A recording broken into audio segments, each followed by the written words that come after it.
Brought to you by Thomas Allgaier and Frennis. This edition highlights key LinkedIn posts on next-gen vehicle intelligence in weeks 23 and 24. Frennis supports Tier 1 automotive suppliers with early-stage market validation for their R&D efforts by combining secondary research, direct OEM expert interviews, and facilitated customer meetings. You can find more info in the description. Welcome to the deep dive, everyone. So imagine your vehicle having to actually pull out its own digital wallet to, negotiate a parking meter with a concrete garage. Right, all machine to machine. Exactly. Zero human input. And it sounds like, pure science fiction, right? Oh, completely. But as we found digging through the absolute sharpest mobility insights on LinkedIn from weeks 23 and 24, the AI-defined vehicle is, well, it's already here. Yeah. It is, and it's actively breaking every legacy playbook the industry relies on right now. So if you're listening to this, you are embedded in the mobility sector. Maybe you're at an OEM, maybe a Tier 1 supplier, or maybe you're actually engineering the software that dictates this whole transition. Our mission today is really just to cut through the fluff, skip the marketing press releases, and look at the brutal, fascinating reality of what top engineering and strategy minds are actually dealing with. And, looking at the discourse online, the baseline assumption has completely shifted. Yeah. We aren't just talking about iterative updates to, infotainment screens anymore. Thank goodness. Right. We're talking about a tectonic reorganization of what a vehicle actually is, who builds it, and how it survives in the real world. So we basically synthesized the conversations from the last 2 weeks into a few core realities that are defining this next generation of vehicle intelligence. Which brings us to the first big shift. Right. So you look at companies like XPeng and Tesla, and they are pushing this incredibly aggressive, cloud-heavy AI vision. Oh, massively. But if I'm, say, an engineer at a legacy automaker listening right now, I might literally be rolling my eyes. Because you're stuck on the basics. Well, exactly. Because my department is still just trying to get basic over-the-air updates to, not completely brick the battery management system. Yeah, right. Yet the thought leaders are already telling us that the goalpost has completely moved. Like the software-defined vehicle, the SDV, which has been the holy grail for, the last 5 years? Easily 5 years, yeah. It's apparently old news now. It is old news. And that is a really painful reality to accept if your organization is still spending billions just to reach that SDV baseline. I bet. Sean C. made this point incredibly bluntly. He noted that the SDV is just the foundation. It's essentially just making the car programmable. Okay. The real race, the one that determines survival in this next decade, is who reaches AI-defined vehicles AD first. Wait, hold on. I have to push back on that a little bit. Go for it. Are we seriously saying the SDV transition is just groundwork that's already laid? That feels like we're jumping the gun. Because making a multi-ton kinetic machine fully programmable and centrally computed, that is a monumental engineering feat on its own. Why diminish it to just a stepping stone? Because at the end of the day, the market doesn't reward the infrastructure, right? It rewards the experience. Ah, okay. Dev Arora actually expanded on this brilliantly. He pointed out that SDVs laid the necessary groundwork, so centralized compute, the OTA architecture. Right. But ADEs take that raw infrastructure and add predictive and adaptive driving layers right on top of it. So SDV is just the nervous system. ADD is the actual brain. Wow. Okay, so think of it like a smartphone revolution then. The SDV is just building the hardware and the base operating system, but the ADV is finally launching the killer apps that make the device feel like magic. Exactly. And Reinhard Seidel actually gave what I consider to be the definitive benchmark for this whole era. What did he call it? He called AI-defined vehicles physical AI on wheels. Oh, wow. Physical AI on wheels. That completely changes the framing, doesn't it? From a mechanical product to essentially a robotics product. Totally. And crucially, Seidel added that the user experience, the UX, is how customers actually feel that value. Makes sense. If you build a brilliant SDV architecture, but the car doesn't learn your driving habits, or anticipate traffic patterns based on live fleet data. Or adapt its suspension dynamically using computer vision. Right, exact. If it doesn't do those things, the end consumer does not care about your elegant code. They just see a car that's less intelligent than the phone sitting in their pocket. Which brings us to the obvious question. Who is actually delivering this physical AI on wheels today? Right.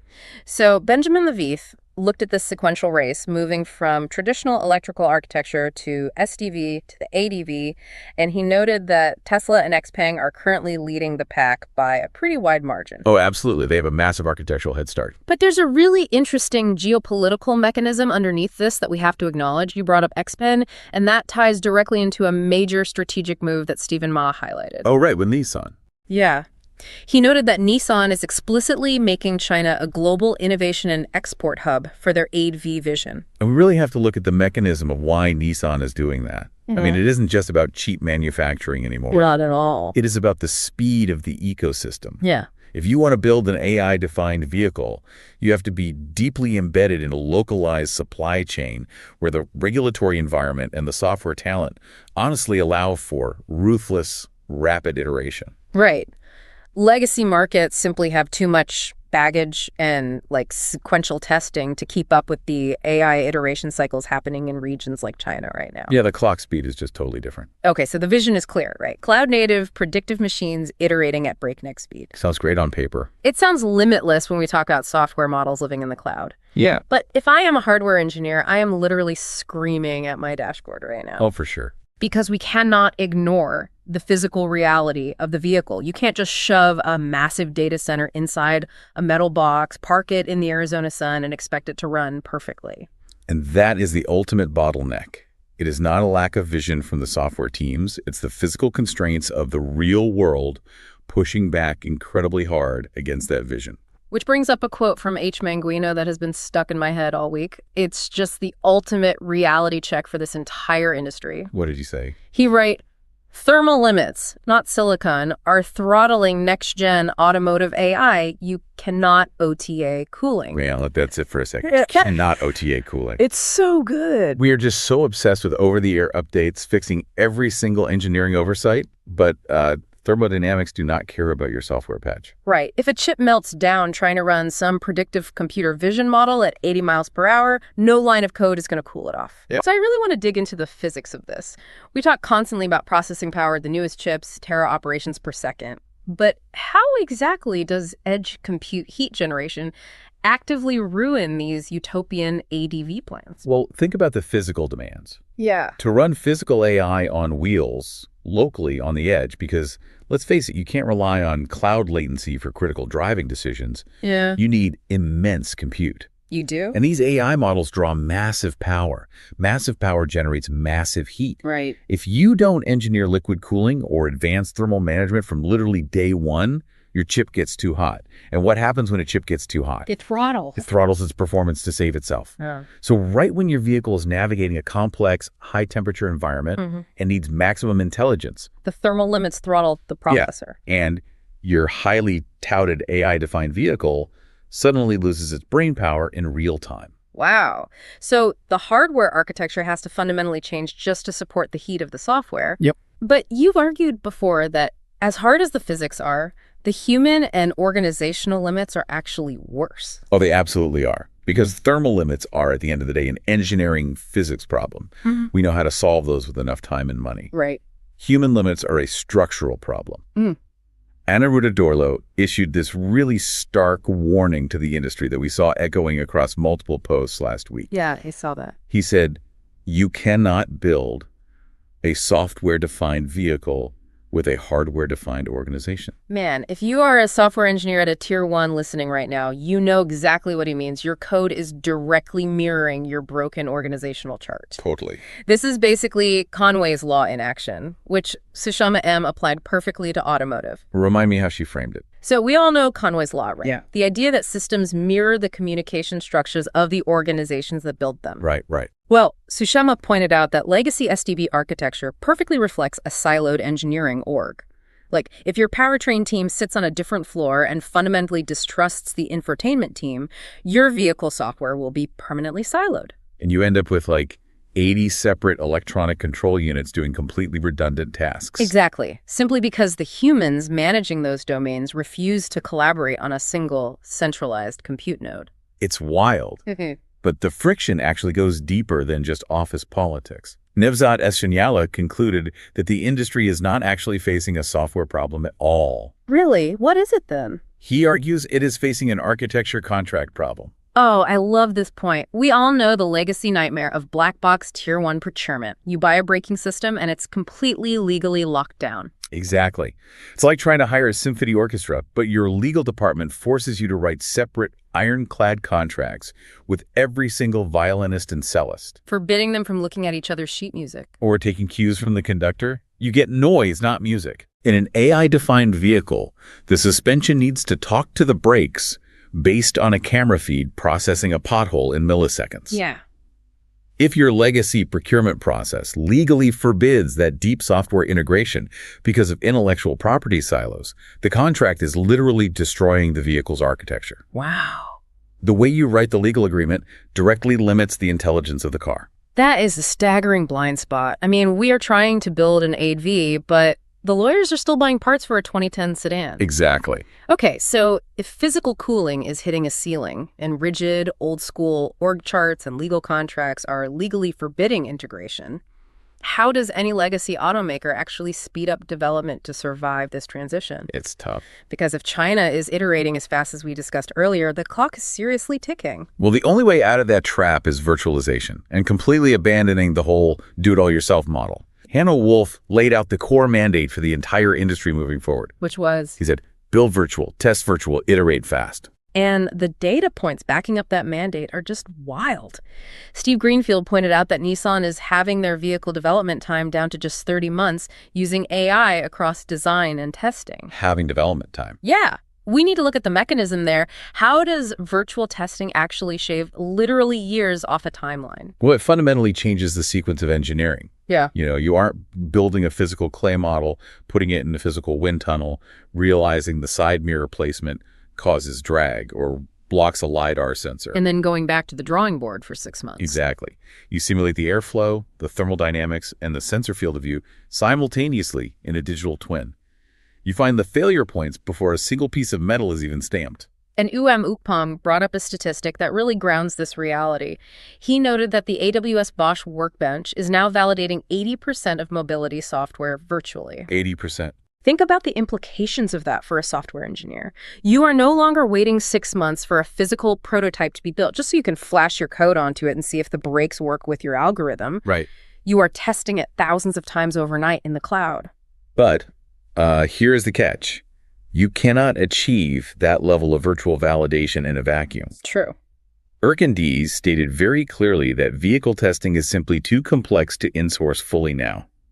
The complexity of simulating edge cases for an AI-defined vehicle is just beyond the scope of any single legacy OEM. Yeah, that makes sense. Dilek Kabak summarized the new reality perfectly, actually. She noted that competitive advantage in the SDV and AI era no longer comes from scale alone. It comes from holistic integration and strong ecosystem partnerships. See, this shifts the entire power dynamic. It used to be that if you were the biggest OEM, you won through sheer manufacturing volume. Right. Now, if you're a massive OEM, but you are slow to partner, you lose to a smaller player who is deeply integrated into the right software ecosystem. And we're seeing the actual infrastructure for this new marketplace model being built today. Like Tunskip mentioned, SDVerse. Oh, yeah, I saw that. Yeah, which is a new B2B marketplace specifically designed to source and commercialize SDV software faster. That is fascinating. It's essentially treating automotive software like enterprise software licensing. Pretty much. If you need a driver monitoring algorithm, you don't spend 2 years and $50 million having your internal team build one from scratch just to say you own it. Nope. You go to the B2B marketplace, license a proven algorithm, drop it into your virtual testing environment, validate it overnight, and deploy. Exactly. It breaks down the architecture contract problem we talked about earlier. Instead of buying a locked black box hardware component, you are licensing the specific software capability and integrating it into your centralized brain. And that is how you have your development time to 30 months. You got it. All right, so let's project this forward. We've solved the thermal throttling. We've bypassed the legal silos using B2B software marketplaces. We are testing virtually. And these highly capable AI-driven cars finally hit the road at scale. All right. What happens to the massive traditional business infrastructure that surrounds the automotive industry? Because the car doesn't exist in a vacuum. It exists in a world built for human drivers. Man, this is where we see the ripple effects completely disrupt adjacent industries. Yeah. Thibault Castagna brought up a massive paradigm shift in insurance that actuaries are, frankly, losing their minds over. Oh, I bet. He highlighted that autonomous vehicles and heavily AI-defined vehicles make today's actuarial insurance model completely obsolete. Well, because legacy insurance is entirely based on human demographics. A 16-year-old male with a sports car is statistically a higher risk than a 45-year-old female in a minivan, so he pays more. Precisely. Right. But an AI doesn't have a demographic. Yeah. An AI doesn't get tired, it doesn't get distracted by a text message, and it doesn't have a gender or an age. Its risk profile is determined by its software version, the health of its LiDAR sensors, and the complexity of the operational design domain it's navigating. That's wild to think about. So Castagna points out that underwriting must move to live telemetry.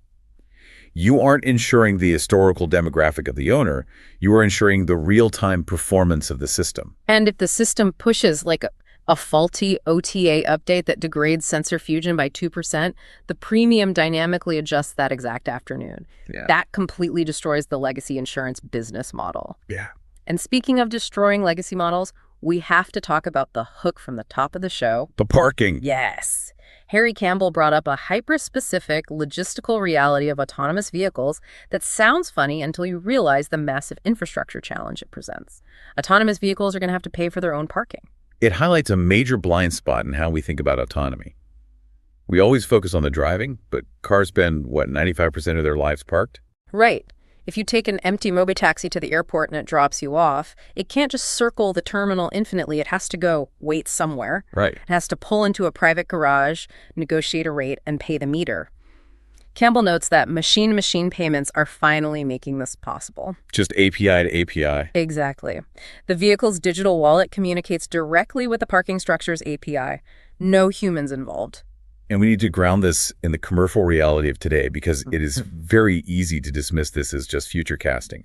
But this is happening right now. It really is. Alison Africano-Nyla noted that Waymo just bought a 5,500-acre proving ground in Arizona. Oh, yeah, I read about that. And what is incredible about that move is that this is the exact same physical facility where Apple's highly secretive car project notoriously died. No way. Yeah. Waymo was taking the graveyard of tech's biggest failed automotive ambition and using it as the physical real estate to scale actual commercial autonomy. That is poetic. And, it is not just passenger robotaxis either. On the heavy-duty commercial side, Shubham Srivastava shared that their GigaFusionNet Foundation model is powering 28 driverless Kodiak trucks hauling commercial freight right now. Wow. 28 massive trucks moving real economic goods on public highways, not in a closed simulation, not promised for next quarter, today. So the chasm between R&D and commercial employment has been crossed. Clearly. We are no longer waiting for the AI-defined vehicle. We are actively trying to regulate and insure it while it's already on the road. So as we wrap up this deep dive, I want to leave you with one final thought to mull over because it fundamentally reframes everything we've discussed today. Let's hear it. As we shift toward these AI-defined level 2 and level 3 cars, the ones that are physical AI on wheels, the entire psychological paradigm of what it means to be a driver changes. Prize Thomas Matthew framed this perfectly. What did he say? He said, we have to stop thinking of driver-vehicle interaction as control and start treating it as collaboration. Man, that is a profound shift for anyone who loves cars.